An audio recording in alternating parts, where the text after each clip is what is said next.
सुमेरा ने ये कहा है ये एक पूरा गैंग है जिसके सरगना यासर शाह कम उम्र बच्चियों को बहला कर उनको अपने जाल में फंसाते हैं और उनके साथ ज्यादती करते हैं। उनकी वीडियोस भी रिकॉर्ड की जाती है, उनको डराया धमकाया जाता है कि अगर उन्होंने किसी से बात की तो उनकी वीडियो को लीक कर दिया जाएगा। नाज़रीन, क्रिकेटर यासर शाह पर 14 साल लड़की के रेप का इल्ज़ाम लगा है, जिसके बाद क्रिकेट हलकों में तहलका मच गया है।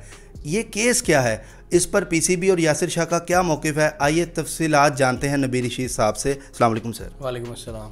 सर ये बताएं कि ये सब क्या हो रहा है, ये क्या मामलात हैं? फलक टेस्ट क्रिकेटर यासर शाह पर सुमेरा नामी इस्लामाबाद की खातून की जानिब से एक FIR दर्ज करवाई गई है शालीमार थाना में, जिसमें सुमेरा ने मौक़िफ़ ये इख्तियार किया है कि यासर शाह की उनके साथ दोस्ती थी और वो यासर शाह से मिलती रहती थी और एक मुलाकात में उनकी भांजी फ़रा भी उनके साथ थी और उस मुलाकात में यासर शाह की जानिब से फ़रा का नंबर लिया गया और वो नंबर जो था वो यासर शाह ने अपने दोस्त फ़रहान को दे दिया और फ़रहान ने फिर उस फ़रा के साथ दोस्ती बनाई, उनको अपनी बातों में लेकर आए और उसके बाद फ़रा के साथ उन्होंने ज़्यादती की और उसके बाद दोबारा फिर गन पॉइंट पर ज़्यादती की। तो FIR में बेसिकली मुकम्मल तफसील दर्ज है जिसमें बताया गया है कि कितनी बार फ़रा से मुलाकात हुई फ़रहान की और किस तरह किस किस जगह पर ज़्यादती का निशाना बनाया गया, जिनसी ज़्यादती का निशाना बनाया गया। अब इसमें एक और बड़ी ख़ास बात है, जैसे आपने अपने इंट्रो में कहा कि यासर शाह ने मुबैना तौर पर ज़्यादती की है, तो इस FIR में यासर शाह की जानिब से ज़्यादती नहीं की गई। सुमेरा का मौक़िफ़ ये है कि यासर के जो दोस्त हैं फ़रहान, उन्होंने उनकी भांजी फ़रा के साथ ज़्यादती की है 2 से 3 बार, जबकि यासर शाह ने ज़्यादती नहीं की। यासर शाह जो हैं वो फ़रहान के फैसिलिटेटर थे। मतलब ये समझना बड़ा ज़रूरी है कि यासर शाह की इमां पर ये फ़रहान ने ये सब कुछ किया, ये कहना है सुमेरा का। और ये भी उन्होंने कहा है कि ये एक पूरा गैंग है जिसके सरगना यासर शाह हैं, इसी तरह वो कम उम्र बच्चियों को बहला कर उनको अपने जाल में फंसाते हैं और उनके साथ ज़्यादती करते हैं और ज़्यादती करने के बाद उनको उनकी वीडियोस भी रिकॉर्ड की जाती है ज़्यादती के वक्त और फिर उनको डराया धमकाया जाता है कि अगर उन्होंने किसी से बात की तो उनकी वीडियो को लीक कर दिया जाएगा या वायरल कर दिया जाएगा।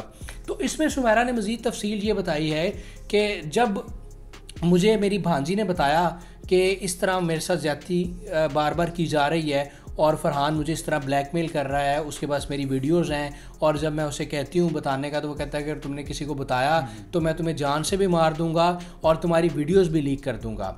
तो सुमेरा ने कहा कि मैंने यासर शाह से रब्ता किया और यासर शाह ने भी उस वक्त वेस्ट इंडीज़ में मौजूद थे। उन्होंने कहा मैं वेस्ट इंडीज़ में मौजूद हूँ, मैं तुमसे आकर बात करूँगा, लेकिन अगर तुमने किसी से बात की तो मैं तुम्हें जान से मार दूंगा या मैं किसी मुकदमे में तुम्हें फंसा दूंगा। तो सुमेरा ने ये कहा है कि यासर शाह ने उन्हें धमकाया, डराया और बार बार ये कहा कि मैं बासर आदमी हूँ, मैं क्रिकेटर हूँ, मेरे पुलिस के साथ रवाबत हैं, दोस्तियाँ हैं, मेरी फ़ौज के साथ दोस्तियाँ हैं, तो अगर किसी सूरत भी तुमने मेरे ख़िलाफ़ कोई बात की या कोई केस दर्ज करवाया तो मैं तुम्हें जान से मरवा दूंगा या फिर तुम्हें बुरी तरह मुकदमे में फंसवा दूंगा।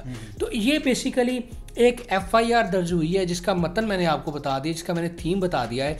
FIR की कापी इस वक्त मेरे पास मौजूद है, बल्कि वो FIR की कापी जो है वो स्क्रीन पर चला दें ताकि लोग उसको थॉरोली पढ़ सकें। और ये बेसिकली अब उन्होंने ये मौक़िफ़ इख्तियार किया है कि लास्ट टाइम 22 दिसंबर मतलब परसों यासर शाह ने उन्हें इस्लामाबाद में एक कैफ़े पर बुलाया है ताकि बातचीत की जाए, मामलात डील की जाए। और यासर शाह ने यह भी कहा फ़ोन पे कि तुम फ़रहान से शादी करवा दो, फ़रहान से शादी करवा दो फ़रा की, तो फिर हम मामलात सेटल डाउन कर लेंगे, फ़रा की कफ़ालत का ज़िम्मा भी हम लेंगे और उसके नाम एक घर भी लगवा देंगे।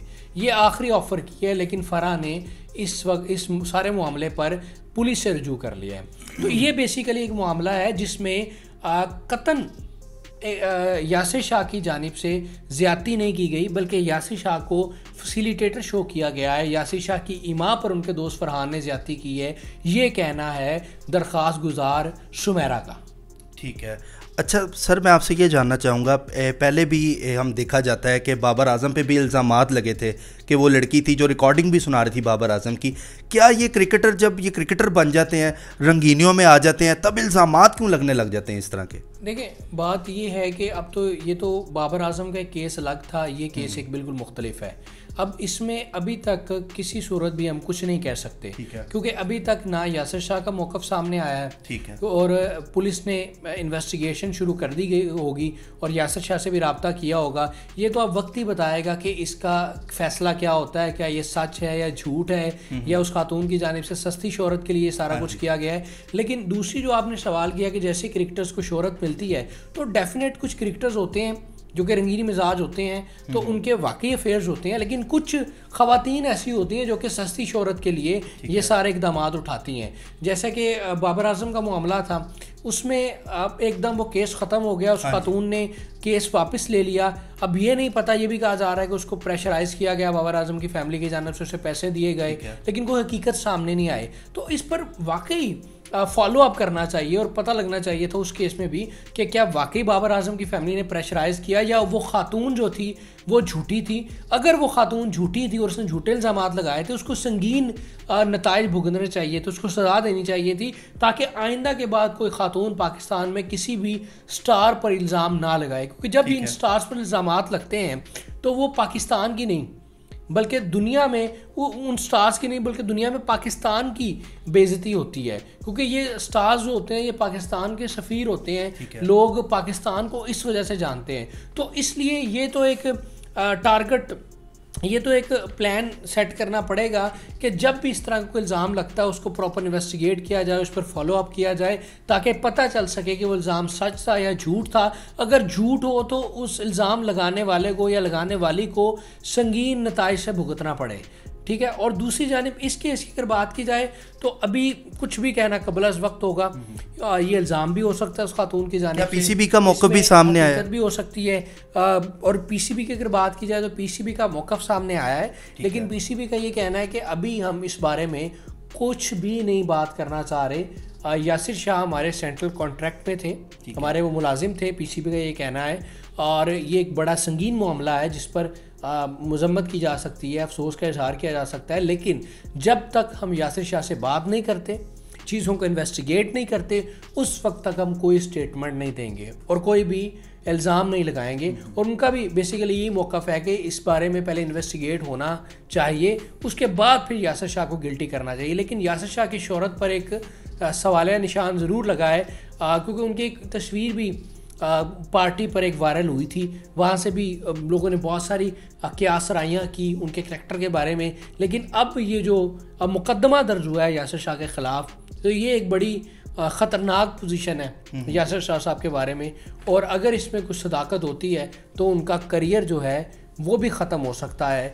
और दूसरी जानिब, क्योंकि जिस तरह वो जो दरख्वास्त गुजार ने एक कहानी सुनाई है, जो कि प्रॉपर कहानी सुनाई है, अगर नाज़रीन FIR पढ़े तो उनको मालूम होगा कि किस तरह शीशा क्लब का जिक्र किया गया है, जिस तरह फ्लैट और 9/11, 9/10 सारा वो पूरी तफसील उसमें बयान की गई है, किस किस जगह पर कहाँ कहाँ ज़्यादती की गई है और किस तरह गन पॉइंट पर। और ये भी कहा गया है कि इनका ये धंधा है, इनका ये काम है कि ये इसी तरह मासूम जो लड़कियां होती हैं उनको बहलाकर उनके साथ ज़्यादती करते हैं, उनकी वीडियोस बनाते हैं और बाद में यासिर शाह जो हैं वो धमकियां देते हैं। अच्छा। और इसमें मतलब इंतहाई संगीन और गैर अखलाकी इल्ज़ामात यासिर शाह पर लगाए गए हैं। और ये भी कहा गया कि यासिर शाह ने कहा कि तुम अपनी भांजी की शादी, फ़रा की शादी फ़रहान से करवा दो, तो फ़रहान और मैं दोनों मैनेज कर लेंगे, उसकी शादी हो जाएगी तो मेरा भी गुजारा होता रहेगा। तो ये बेसिकली इस तरह के इल्ज़ाम है। ये FIR हुई है,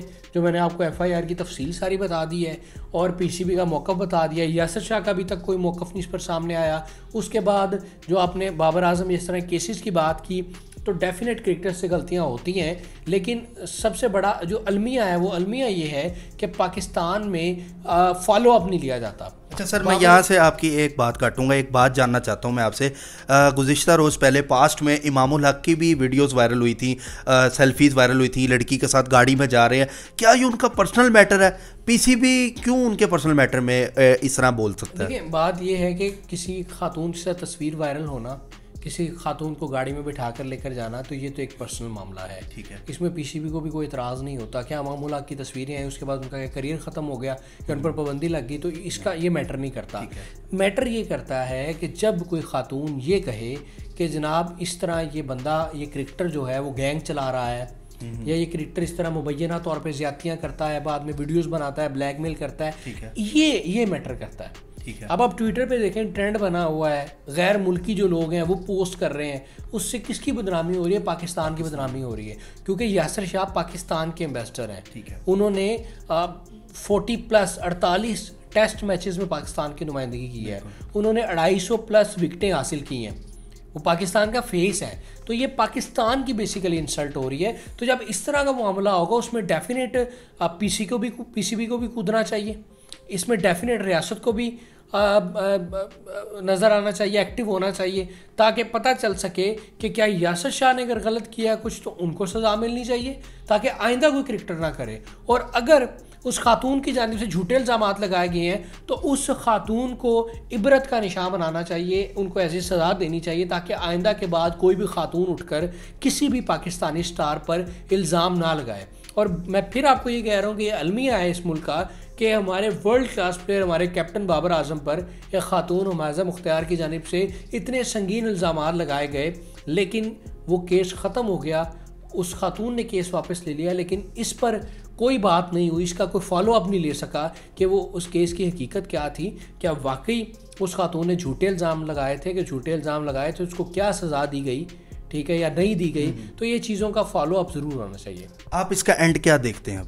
एंड कुछ भी नहीं है इसका। देखिए, अभी तो ये वक्त गुजरेगा तो फिर ही पता चलेगा। अभी डेफिनेट उनके खिलाफ FIR होगी है, जो पुलिस का तरीक़ाकार है उसके मुताबिक पुलिस चलेगी, और अभी इन्वेस्टिगेशन का सिलसिला जारी हो चुका होगा, और यासिर शाह से भी रब्ता हुआ होगा, और उस खातून को, और इवन के उसने खातून ने ये कहा है कि पिम्स में हमने मेडिकल की भी करवा लिया है। अच्छा। सुमेरा ने कहा है कि हमने अपनी भांजी का पिम्स हॉस्पिटल में मेडिकल करवा लिया है, वो मेडिकल रिपोर्ट भी है, और वो कह रही है कि मेरे पास सारे सबूत भी मौजूद हैं। अच्छा। कॉल रिकॉर्डिंग्स मौजूद है, मैसेज मौजूद है। तो डेफिनेट वो कॉल रिकॉर्डिंग्स, वो मैसेज, वो जो टेस्ट करवाया गया है वो पुलिस के पास होगा, पुलिस इन्वेस्टिगेट करेगी, और बहुत जल्द जो है वो पुलिस हरकत में आएगी, और इसको अगर इसमें मुलविस हुए यासिर शाह तो उनके गिरबान को पकड़ेगी और उनको इन्वेस्टिगेट करेगी।